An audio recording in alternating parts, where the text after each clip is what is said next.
Tara, samahan nyo ako. I-marinate natin ang ating pork stick. Turuan ko kayo kung ano mga nilalagay ko. Dito na ho ang karni, garlic, at saka onion.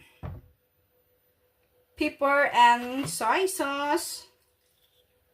Sweet soy sauce.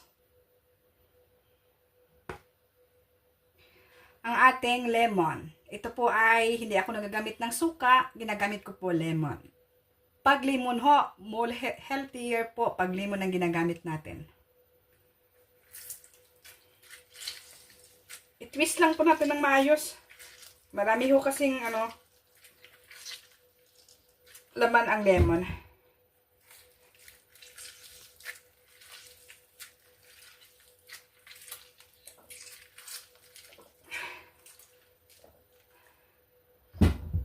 At saka i-marinate for 1 hour. Mas maganda pag more than kasi mas malasa po siya. Mga kami, tips po, pag kayo ay nag-fried or nag-pan-fry ng inyong karni, maganda ho na hindi siya masunog. Yun ho ay ang tips ng lagyan ng oil at saka butter. Yan po yung ginagawa ko lagi pag ako nagpiprito para maganda po yung pagka-crispy niya. Butter natin.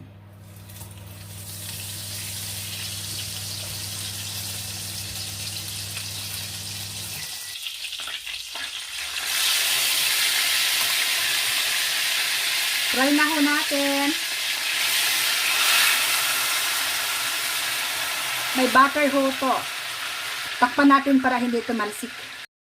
Hi mga kami! Kumusta ang araw nyo? Ngayon, ako ay magluluto ng aming dinner. Tips ko para sa magandang purma ng inyong karni para hindi ito magbalik ko. At saka more and flat lang po siya. Pag kayo ay magmamarinate ng karne at saka iprito after, ito ang gagawin nyo. I-cut nyo ng dito. Lagyan nyo siya ng lugar sa pag-cut. At saka yan. Pag ito ay nakat ng ganyan, at saka ganyan, pag iprito nyo po yan, hindi yan siya gaganyan. Kundi gaganyan lang po yan siya. So, lahat yan magiging fine color at saka doon din sa kabila. Kasi mas okay yung ganyan para hindi nyo na siya ididiin na ipiprito kasi nakaganyan siya. Mahirap po yan iprito. Okay po. Sa mga baguhan kong F, alam ko hindi nyo nakikita ang video na to.